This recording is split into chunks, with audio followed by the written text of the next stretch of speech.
Praise the lord. దేవుని ఘనమైనటువంటి నామమున ఈరోజు వాక్య ధ్యానమునకు దేవుని పేరట ప్రతి ఒక్కరికి కూడా ప్రైజ్ ద లార్డ్ వందనాలు. దేవుని వాక్యంలో దేవుని ఆత్మచేత బయలుపరచబడిన వాక్యమును మాత్రమే మనము అనుసరించాలి. అర్థం కాకపోయి ఉండొచ్చు.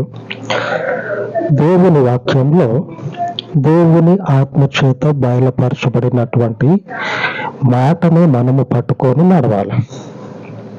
ఈరోజు వాక్య ధ్యానము అది. వాక్యంలోనికి వెళ్లే ముందు మీకున్న ప్రార్థన అవసరతలని కామెంట్లో పెట్టినట్టయితే లేదా వాట్సాప్ చేసినట్లయితే మీ ప్రార్థన అవసరతల గురించి ప్రార్థన చేయటం జరుగుతుంది. ఇకపోతే ఈరోజు వాక్యము లేవియాకాండంలో నుంచి చూద్దాం. లేవియాకాండంలో దేవుడు దేవుని ప్రజలతో ఒక మాట చెప్తాడు. ఏమని అంటాడంటే, మీరు ఐగుప్తును విడిచిపెట్టి కనాను దేశానికి వెళ్తా ఉన్నారు, వాగ్దాన దేశము. ఈ వాగ్దాన దేశంలో మీరు చూసేటువంటి వినేటువంటి ఏది కూడా చేయొద్దు. ఈరోజు వాక్యంలో జీవాహారము వాక్యంలో ఒక ఇమేజ్ పెట్టి ఇమేజ్ మీద వాక్యం ఉంది. ఆ ఇమేజ్లో అన్ని రకరకాల పూలు ఉంటాయి. చూస్తే మనుషులు ఇట్లాగనే ఆకర్షితులవుతారు. అలాగనే మీరు వెళ్ళేటువంటి ఆ కనాను దేశంలో చూసిన ప్రతి దాని వెంబడి మీరు పోవద్దు. చూసిన ప్రతి దానిని కూడా మీరు హత్తుకొని ఉండొద్దు. ఈ వాక్యము దేవుని చేత బయలుపరచబడినటువంటి, అది కూడా పరిశుద్ధాత్మని చేత బయలుపరచబడినటువంటి వాక్యమును మాత్రమే మీరు అనుసరించాలి. లేఖనంలో లేవియాకాండము 18వ అధ్యాయము 3వ వచనం, మీరు నివసించిన ఐగుప్తు దేశాచారముల చొప్పున మీరు చేయకూడదు, నేను మిమ్మల్ని రప్పించుచున్న కనాను దేశాచారముల చొప్పున మీరు చేయకూడదు, వారి కట్టడాలను బట్టి నడవకూడదు. ఇప్పుడు దాకా ఉన్నటువంటి బుద్ధులు, పద్ధతులు, అలవాట్లు ఏమున్నాయో వాటిని బట్టి మిమ్మల్ని మీరు నడుచుకోకూడదు. అలాగనే ఇప్పుడున్నటువంటి వాటిని విడిచిపెట్టి కొత్తగా సంఘానికి వస్తూ ఉన్నారు కదా, సంఘంలో కూడా ఉన్నటువంటి ఆచారాలను బట్టి కూడా నడవకూడదు. ఇదేమో కొత్త వాక్యం చెప్తా ఉన్నాడని చెప్పి నన్ను అనుకుంటా ఉన్నారా? కొత్తదేం కాదు, పాతదే. సంఘంలో ఉన్న ఆచారాలు ఏంటి అంటే పరిశుద్ధాత్మకి విరుద్ధంగా ఉన్నటువంటివి.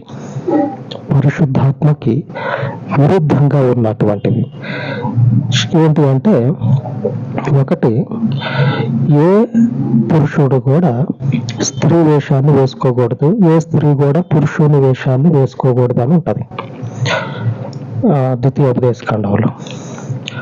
క్రిస్మస్ అప్పుడు ఈ సాంఘిక నాటకాలు సంఘంలోనే పవిత్రమైన దేవుని ఆలయంలో సాంఘిక నాటకాలు మనుషులకి కనువిప్పుగా కలిగించేటట్లుగా కొన్ని డ్రామాలు వేస్తారు. మంచిదే.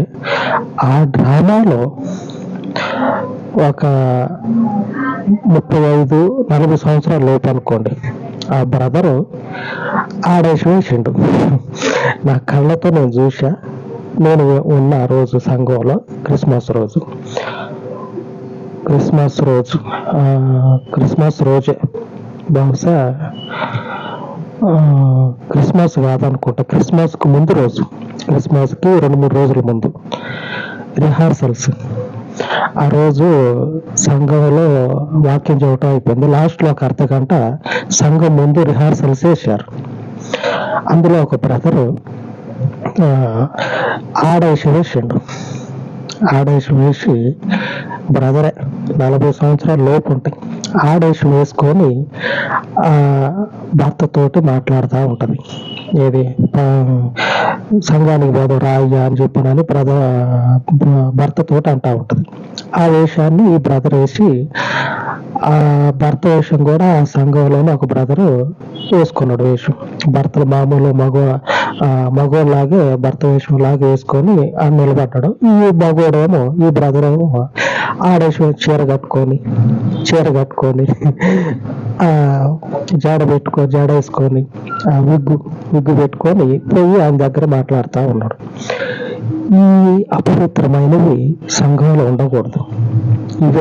ఇట్లాంటి వాటితో పాటు మీరు బైబిల్లో ఏమైతే ఉంటాయో వాటిని కాకుండా లేని వాటిని సంఘాలలో చెప్తా ఉంటారు. వాటి నుంచి దూరంగా ఉండమని దేవుడు చెప్తా ఉన్నాడు. ఈరోజు మన వాక్యము ఏమిటంటే 3వ వచనంలో, నేను మిమ్మల్ని రప్పించుచున్న దేశాచారముల చొప్పున మీరు చేయొద్దు. ఇప్పుడు ఈ లేఖనాన్ని మనం ఎట్లాగా భావించాలంటే, మనం వెళ్ళుచున్న సంఘంలో ఉన్నటువంటి ఈ రకమైనటువంటి క్రీస్తుకు విరుద్ధమైనటువంటి క్రియలు ఉన్నాయి కదా, మనుషులకి కనువిప్పు కలిగేటట్లుగా దేవుని గురించి డ్రామా వేసి చెప్పటం ఒక పద్ధతి బాగానే ఉంటది. ఈ ఆడవేషం వేసుకొని, అసలు లేఖనంలోనే చెప్పబడి ఉంది, వేసుకొని మగోడు అనేటోడు మగోడులాగే ఉండాలి, కానీ ఆడవేషం వేసుకోకూడదు. అది డ్రామాగా అయినా సరే వేసుకోకూడదు అని లేఖనంలో ఉన్నది. మరి ఈ డ్రామా ఏంది? మగోడు ఆడవేషం వేసుకోవటం ఏంది? నేనే చూసా, నా కళ్ళతో నేనే చూసా. వేరే అక్కడ జరిగింది ఇక్కడ జరిగింది అని కాదు, కానీ నా కళ్ళతో నేనే చూసా కాబట్టి ఇంత గట్టిగా చెప్తా ఉన్నా. ఇంకా ఇటువంటివి పద్ధతులు, ఆచారాలు ఏమైతే మీరు చూస్తూ వింటూ ఉన్నారో చేయనవద్దు. అది పరిశుద్ధాత్మకి అనుకూలమైన పని కాదు, దేవునికి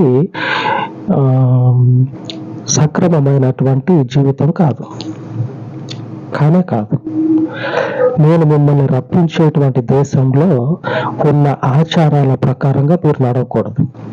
మీరు వెళుతున్నటువంటి సంఘంలో, మీరున్నటువంటి సంఘంలో వాళ్ళ ఆచారాలు, పద్ధతులు ఏమైతే ఉంటాయో వాళ్ళ పద్ధతులను కాకుండా, వాళ్ళ ఆచారాలు, వాళ్ళ యొక్క కార్యక్రమాలు బట్టి కాకుండా పరిశుద్ధాత్మ దేవుని యొక్క ఉద్దేశానుసారంగా మనము నడవాలి.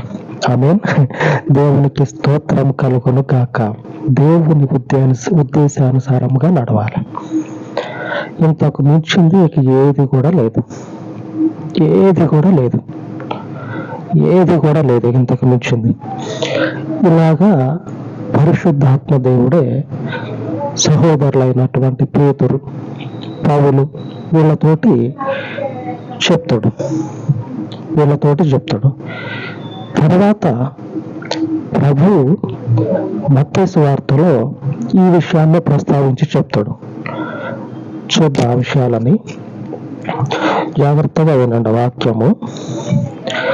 మన ఇష్టం వచ్చినట్లుగా నడవటానికి నలుగురు పెద్ద మనుషులు కూడి సుట్ట నోట్లో పెట్టుకొని, సుట్ట తెలుసు కదా, పొగాకు నోట్లో పెట్టుకొని, అగ్గిపెట్టె లేకపోతే పక్కనున్న డబ్బా దగ్గరికి పోయి 2 అగ్గిపుల్లలు తెచ్చుకొని, ఇంట్లో ఖాళీ అగ్గిపెట్టుంటే దానితో సుట్ట ముట్టించుకొని, ఈ సుట్ట తాగే ఈ పెద్ద మనుషుల ఆలోచనల ప్రకారంగా దేవుని మార్గము ఉండదు.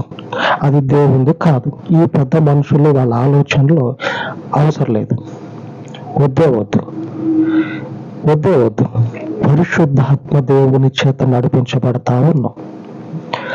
నడిపించబడేటప్పుడు మన మీద దేవుడు పెద్ద భారాలు ఏమీ మోపల. లేఖనంలో చూద్దాం. అపోస్తలుల కార్యము 15వ అధ్యాయము 19వ వచనము.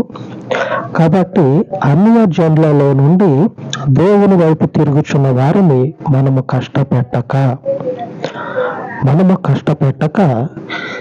ఏం చేయాలంటే, పరిశుద్ధాత్మ దేవుడు ఏ సంగతులనైతే బోధించి చెప్పమని చెప్తా ఉన్నాడో ఆ సంగతులనే కొత్తగా సంఘానికి వచ్చేటువంటి వారికి బోధించి చెప్దాం. అంతకు మించి పాత నిబంధన కాలంలో ఉన్నటువంటి విషయాలను కానీ, మోషే మనకు చెప్పినట్లుగా పావురాన్ని తీసుకొచ్చి దాన్ని బలి ఇవ్వటం, పాపంకి తప్పు జరిగితే దేవుని సన్నిధిలో మన ద్వారా తప్పు జరిగితే బలిగా పావురాన్ని ఇవ్వటం, తర్వాత నిర్దోషులు కావటం. ఆ తర్వాత పాత నిబంధన ప్రకారంగా ఉంటే అవన్నీ మోయలేని భారాలు. ఈ మోయలేని భారాలు మీరు మోయొద్దని యేసు ప్రభువే మనకు చెప్పిండు, శిష్యులమైన మాతో అన్నాడు. తర్వాత ఇప్పుడు మేము అన్ని జనులకి దేవుని వాక్యం చెప్తా ఉన్నాం. ఈ దేవుని గురించి తెలియనటువంటి ఈ మనుషులకి లేనిపోని భారాలని మోపటం ఎందుకు అని సంఘం అంతా కూర్చొని ఆలోచన చేస్తూ ఉంటారు. సంఘం అంటే అర్థం ఏంటంటే పరిశుద్ధాత్మ చేత నింపబడినటువంటి సహోదరులు. పేతురు, అపోస్తలుడైనటువంటి పౌలు, తర్వాత బర్నబా, శీల అని ఉంటుంది. వీళ్ళందరూ దేవుని ఆత్మచేత నడిపించబడతా కొత్తగా సంఘానికి వస్తున్నారు కదా. వీళ్ళకి ఏ విషయాలను చెప్తే దారిలో నిలబడతారో ఆ విషయాలని చెప్పటానికి దృఢపరచుకొని వాళ్ళ హృదయాలని అందరు కలిసి పరిశుద్ధాత్మని చేత తీర్మానించబడి ఈ వాక్యాన్ని రాసి పంపిస్తారు సంఘాలకు. అప్పుడే కొత్తగా అన్య జనాంగం చేత, దేవుడు అంటే తెలియనటువంటి వాళ్ళ చేత సంఘము నింపబడతా ఉంటది. నింపబడతా ఉన్నప్పుడు చాలా మంది ఏం చేస్తారంటే దేవుడు వద్దు అన్నదాన్ని ముందు పెట్టి వీటి ప్రకారంగా నడవమని చెప్తా ఉంటారు. అప్పుడు వీళ్ళందరూ ఆలోచన చేసి ఇట్లాగా మాట్లాడతారు. పేతురు అంటాడు, మనము వాళ్ళని కష్టపెట్టవద్దు, అన్య జనుల్లో నుంచి దేవుడి వైపు తిరుగుతా ఉన్నారు, వాళ్ళకి ఎందుకు కష్టపెట్టడం? ఆడవేషం వేసుకోండి. ఈ డ్రామా అయిపోయిన తర్వాత మళ్ళీ వాక్యం చెప్పమంటే దేవుడు మా గోనికి ఆడవేషం వేయొద్దని చెప్పిండు, వాక్యం చెప్తా ఉన్నది కాబట్టి అలాగే ఉండండి. ఈ డ్రామా అయిపోయినాక ఇదే వాక్యాన్ని మళ్ళీ వాళ్ళకే చెప్తారు. వాళ్ళు ఏం చెప్తారో ఏమో, ఇప్పుడు దాకా అదే పని కాదు చేసింది, మళ్ళీ వద్దని చెప్తుంది. ఇక అర్థమే కాదు ఇక ఎట్లా ఉండాలి, దేవునితో ఎలాగ నడుచుకోవాలి. వాక్యము పవిత్రమైనది. దేవుని మార్గము మనుషుల కొరకు నియమించబడినటువంటి ఈ మార్గము మనుషులు మాత్రమే నిలబడాలంటే మనము పవిత్రంగా గైకుంటేనే కదా నిలబడేది.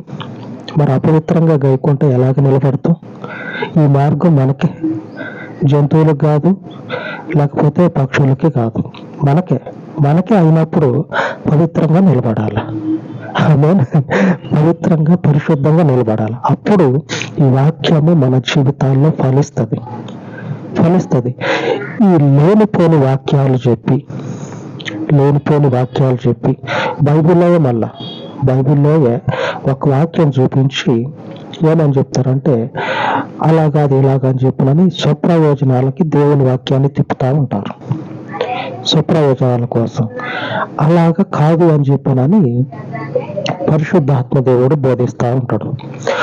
అదే అధ్యాయంలో 28వ వచనంలో రాయబడి ఉన్నది. 28లో విగ్రహములకు అర్పించిన వాటిని, రక్తమును గొంతు పిసికి చంపిన దానిని, జారత్వమును విసర్జింపవలను. ఈ అవశ్యమైన వాటి కంటే ఎక్కువైన ఏ భారమును మీ మీద మోపకూడదని పరిశుద్ధాత్మకును మాకును తోచెను. వీటికి దూరముగా ఉండుటకు జాగ్రత్త పడితిరా, అది మీకు మేలు, మీకు క్షేమము కలుగును గాక. మీకు క్షేమము కలగాలంటే ఈ విషయాలలో నుంచి జాగ్రత్త పడండి.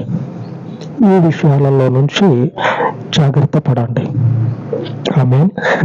జాగ్రత్త పడాలి. ఎందుకంటే ఈ విషయాలు మనకి క్షేమాన్ని కలుగజేస్తాయి. ఆమేన్.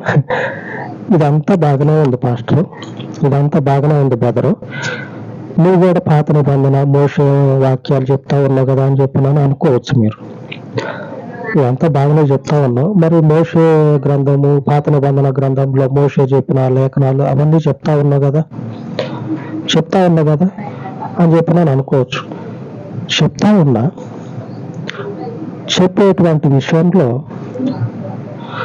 దేవుని ఆత్మ చేత ఇప్పుడు ఏ విషయాలను గైకొనాలో ఆ విషయాలను బోధిస్తా ఉన్నా. దేవుని ఆత్మ చేత చెప్పే ప్రతి వాక్యము కూడా మనుష్యుని స్థిరపరుస్తుంది దేవునిలో. మీకు ఇంకా అర్థం కావాలంటే నేను యేసు ప్రభు పక్కనే నుంచున్నా.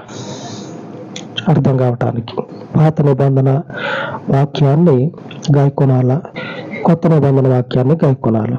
అయితే యేసు ప్రభువుతో నడిచే క్రమంలో పాత నిబంధన గ్రంథంలోని వాక్యాలను కూడా గాయకొనొచ్చు. ఇప్పుడు మీకు అర్థం కావడానికి చెప్తున్నా. నేను యేసు ప్రభు పక్కనే నుంచున్నా. మీరు అంత దూరంలో యేసు ప్రభు నీడుంటే ఆ నీడ పక్కనే నించొని ఉన్నారు. నేనేం చేస్తా ఉన్నా, యేసు ప్రభుతో పాటు నడుచుకుంటా పోతా ఉన్నప్పుడు ఒక కాలము లేదా ఒక నది అడ్డం వచ్చింది. నేను అలాగే యేసు ప్రభుతో పాటు నడుచుకుంటా నేలల్లో పడి నడుచుకుంటా యేసు ప్రభుతో పాటు పోయినా. మీరు ఆ యేసు ప్రభు నీడతో పాటు నదిని దాటుతావని చెప్పానని కాలు పెడితే నదిలో పడిపోయారు. ఆడ నీడ లేదు. ఆ యేసు ప్రభు ఎక్కడ ఉంటే అక్కడ నీడ ఉంటది. మీరేం చేస్తా ఉన్నారు? పాత నిబంధనని నీడ, యేసు ప్రభు నీడ పాత నిబంధన, ఆ నీడను అనుసరిస్తా ఉన్నారు. అసలైంది యేసు ప్రభు. ఆయనలో మనం నడుచుకుంటా ఉంటే పాత నిబంధన కాలంలో ఉన్నటువంటి ఆ ఛాయ, ఆ నీడ ఏదైతే ఉన్నదో ఆ నీడ ఈయనే నిజమైనటువంటి సత్యం అనేటువంటి విషయాలను పాత నిబంధన కాలము మనకి బోధిస్తుంది. ఆ పాత నిబంధన కాలంలో ఉన్న వచనాలు మనకి బోధపడేటట్లుగా క్రీస్తుని గురించి, ఈ పరిశుద్ధ మార్గాన్ని గురించి బోధిస్తుంది మనకి. అర్థమైందా? అలాగా దేవుని వాక్యం అనేది ఉంటది. ఈ వాక్యాన్ని అనుసరించే క్రమంలోనే పాత నిబంధన కాలంలో ఉన్నటువంటి ప్రతి దేవుని మాట క్రీస్తుని రూఢి చేస్తుంది. అవును ఈయనే అని బలపరుస్తుంది. యేసు ప్రభు చెప్పినటువంటి మాటని ఒక మాట మీకు చెప్తా. మీకు అప్పుడు పూర్తి స్పష్టత అనేది వస్తుంది ఈరోజు వాక్యం మీద. మత్తయి సువార్త 7వ అధ్యాయము 21వ వచనం. ప్రభువా అని నన్ను పిలిచి ప్రతి వాడును పరలోక రాజ్యంలో ప్రవేశింపుడు గాని పరలోకమందున్న నా తండ్రి చిత్త ప్రకారము చేయువాడే ప్రవేశించును. ఆ దినమందు అనేకులు నన్ను చూచి ప్రభువా మేము నీ నామమున ప్రవచింపలేదా, నీ నామమున దయ్యములను వెళ్ళగొట్టలేదా, నీ నామమున అనేకమైన అద్భుతములను చేయలేదా అని చెప్పుదురు. అప్పుడు నేను మిమ్మల్ని ఎన్నడూను ఎరుగను, అక్రమము చేయువారులారా నా యొద్ద నుండి పొండని వారితో చెప్పుదును. వీళ్ళందరూ ఎవరంటే దేవుని వాక్యాన్ని స్వప్రయోజనాల కోసం ఉపయోగించుకొని దేవునిని గణపరిచేవాళ్ళు. దేవునిని ఎప్పుడంటే గణపరిచేది ఆయన చిత్తానుసారమైనటువంటి జీవితాన్ని కలిగి ఉన్నప్పుడు మనము దేవుణ్ణి గణపరిచినట్లు అవుతాం. ఆయన వాక్యాన్ని మన చిత్తానుసారంగా మనకిష్టంగా మలుచుకుంటే దేవుణ్ణి గణపరిచిన వాళ్ళం కాము, మనల్ని మనం గణపరుచుకున్న వాళ్ళం అవుతాం. ఈ లేఖనంలో చూస్తే ఒక విషయం అర్థమవుతుంది. ఏంటంటే దేవుని ఉద్దేశమును నెరవేర్చని వాళ్ళు ఎవరైతే ఉంటారో వాళ్ళు అద్భుతాలు చేస్తారంట. నీ నామమున మేము అద్భుతములు చేయలేదా అని అడుగుతా ఉన్నారు యేసుప్రభుని. అప్పుడు యేసుప్రభు ఏమని సమాధానం చెప్తా ఉన్నాడు? నేను మిమ్మల్ని ఎన్నడూ కూడా ఎరగను, అక్రమం చేసేటువంటి మీతోటి నాకేం పని అని అంటా ఉన్నాడు. అంటే ఈ లేఖనాలను గూర్చి బోధించేటువంటి వాళ్ళు అద్భుతాలు జరిగిస్తారు. అయితే నిజమైనటువంటి దేవుని వాక్యం అనేది వాళ్ళు గైకొనరు. కాబట్టి యేసుప్రభు అంటా ఉన్నాడు, మీరు నా తండ్రి రాజ్యంలోకి మీరు హక్కుదారులే కాదు, మీరు దేవుని రాజ్యానికి వారసులే కాదు, నా యొద్ద నుంచి వెళ్ళిపోండి. మీరు ఎంత పని చేసి ఎంతగా దేవునితో తిరిగి ఎంతగా దేవుని వాక్యాన్ని ప్రకటిస్తే దేవుని రాజ్యంలోనికి దేవుడే నోరు తెరిచి దేవుడే వెళ్ళగొడితే పరిస్థితి ఎట్లా ఉంటుంది? ఎవరికి చెప్పుకోవాలి? ఇక ఆలోచన చేయండి. ఇట్లాగనే పేతురు, ఈ పౌలు వీళ్ళందరూ సమావేశం అయ్యి ఆలోచన చేస్తారు. మోషే వాక్యాలు పాత నిబంధనలో ఉన్నటువంటి ప్రతి లేఖనం కూడా ఇప్పుడున్న అన్ని సంఘాల్లో చెప్తా ఉన్నారు. మరి ఆ పాత నిబంధనలో ఉన్నవి భారమైనవి అవి యేసు ప్రభు మనకి చెప్పి ఉన్నడే కానీ వాటి ప్రకారంగా నడుచుకోవాల్సిన అవసరం లేదని చెప్పినని అది కూడా చెప్పాడు. నడవచ్చు, ప్రత్యేకంగా అదే జీవితం అనుకొని ఉండాల్సిన అవసరం లేదని యేసు ప్రభు చెప్పింది. మరి ఇప్పుడు కొత్తగా చర్చికి వచ్చేటువంటి వాళ్ళకి ఈ విషయాలను చూడటం ఎంతవరకు సమంజసం? పాత నిబంధనలో ఉన్న వాటిని చెప్పి వాటి ప్రకారంగా ఉండమని చెప్పడం ఎంతవరకు సమంజసం? అందుకే వీళ్ళందరూ ఆలోచన చేసి ఏమని అంటారంటే, ఇప్పుడు చెప్పినటువంటి వాక్యము ఏది? అపోస్తల కార్యము 15వ అధ్యాయంలో 28వ వచనంలో ఉంటుంది. విగ్రహములకు అర్పించిన వాటిని, రక్తమును, గొంతు పీసుకి చంపిన దానిని, జారత్వమును విసర్జింపవలెను. వీటికి మించిన ఇంకేమీ లేవు. కాబట్టి మీరేం చేస్తారంటే వీటిని విసర్జించండి అని చెప్తా ఉన్నారు.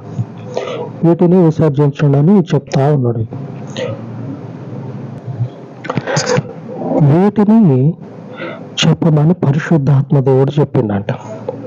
ఇప్పుడు లేఖనంలో ఉన్నవి చెప్పాలని పరిశుద్ధాత్మ దేవుడు చెప్తే పేతురు అంటా ఉన్నాడు, మాకు ఇదే అనిపించింది, అలాగే పరిశుద్ధాత్మ కూడా ఇదే దోచింది అని పేతురు అంటా ఉన్నాడు. 29వ వచనంలో పరిశుద్ధాత్మకును మాకును తోచెను. అర్థమైందా? పరిశుద్ధాత్మకును మాకును తోచిందా అంటే దేవుని ఆత్మచేత నింపబడిన వీళ్ళు ఈ విషయాలను తప్పించి ఇంకా వేరే ఏమన్నా చెప్దామా అని అన్య జనాంగానికి ఆయన ఆలోచన చేస్తుంటే పరిశుద్ధాత్మ దేవుడు వాళ్ళని ఈ విషయాలను తప్పించి ముందుకు పోనబట్ల. మీకు కూడా అర్థమయ్యే ఉంటుంది మీ జీవితంలో దేవుని పని ఏదన్నా చేసేటప్పుడు విడిచిపెట్టిపోయి వేరే వాటిలో ఉంటే ఉండబుద్ధి కాదు, ఆ పనులు చేయబుద్ధి కావు. మనసంతా ఏడే ఉంటుంది దేవుని పని మీద. ఆడిపోయి ఎంతసేపు ఆడున్నా కానీ ఆడ మనుషులు ఉంటారే కానీ ఆలోచన అంతా ఇక్కడే ఉంటుంది. ఆత్మ చేత నడిపించబడేటప్పుడు ఆయన ఆత్మ అటువైపే తిప్పుతుంది. ఆయన ఏది కోరుకుంటా ఉన్నాడో అటువైపే తిప్పుతుంది. వీళ్ళు కూడా ఈ మాటలని కాదని వేరే మాటలు ఇంకా చెప్తావా అని ఆలోచన చేస్తే ముందుకు పోలేకపోతా ఉన్నారు. పేతురు అదే అంటా ఉన్నాడు, ఈ విషయాలని మించి ఇంకా వేరే ఏమన్నా చెప్దావా అని మేము అనుకుంటే మాకు వల్ల పడట్లా, వీలు కావట్లా, మా వల్ల కావట్లా అట్లాగా చదవటానికి. ఎందుకంటే ఈ విషయాలను దాటి పోయి ఆలోచన చేస్తా ఉంటే నిలబట్ల ఆలోచన. అందుకే లేఖనం చెప్తా ఉన్నది, ఇవి కాక మరి ఏవి కూడా మోపకూడదని పరిశుద్ధాత్మకును మాకును తోచెను. దేవుని ఆత్మ ఆయన మందిరంలో నిలబడినప్పుడు ఏం చేస్తుందంటే ఆయన యొక్క చిత్తాన్ని గైకొనేటువంటి హృదయాలు ఎన్నైతే ఉంటాయో, ఎంతమంది అయితే ఉంటారో ఆ హృదయాల మీద ఆయన చిత్తాన్ని కుమ్మరింపజేస్తాడు. ఆమేన్. సంఘానికి వచ్చేటప్పుడు